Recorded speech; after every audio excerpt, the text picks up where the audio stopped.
हिमाचल प्रदेश के मुख्यमंत्री सुखविंदर सिंह सुक्खू सोलन पहुंचे थे। यहां उन्होंने क्या खास बातें कही, आइए आपको सुनवाते हैं। लेगा ही कुछ नहीं। हम हिमाचल की 90% जो जनसंख्या है वो गांव में रहती है।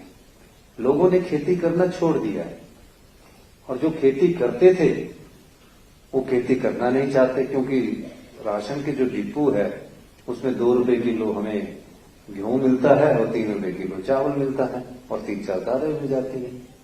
हम इस दृष्टि से आगे क्यों बढ़े? तो जब आप नेचुरल खेती की जब बात कर रहे थे, वीसी साहब अपने यूनिवर्सिटी के बारे में बता रहे थे, तो मैं सोच रहा था कि नेचुरल खेती को कैसे जोड़ा जाए। अब किसान क्यों करेगा? अब नेचुरल खेती कैसे हो सकती है? आप तो पढ़ के कर रहे हैं, लेकिन हमने अपने माता पिता को देखा है तो कैसे करते हैं। जिस घर में पशु होता है उसी घर में नेचुरल खेती हो सकती है।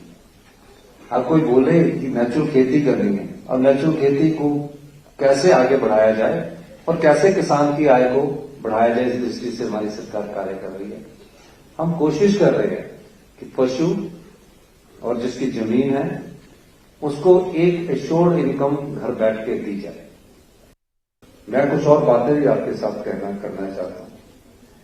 मैं अपनी सरकार के बारे में ये बताना चाहता हूं कि हमारी आर्थिक स्थिति कोई ज्यादा ठीक नहीं है, लेकिन शिक्षा के क्षेत्र में हम किसी भी प्रकार की कमी नहीं आने देना चाहते। इसीलिए हमने अभी कुछ दिन पहले 6 करोड़ रुपए यहां से स्वीकृत किया है। लेकिन शिक्षा की क्वालिटी में भी सुधार होने की बहुत जरूरत है।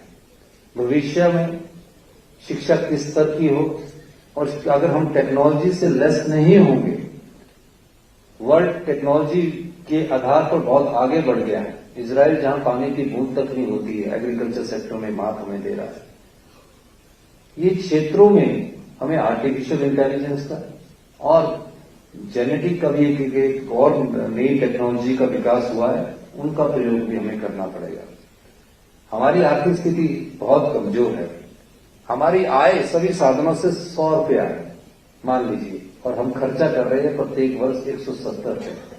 अब कट लगने शुरू हो चुके हैं। आप देखिए, किसी परिवार की आय अगर 1000 रुपया और 1700 रुपया हर महीने खर्च करता है, तो आप बताइए 700 रुपया वो कहां से लेगा?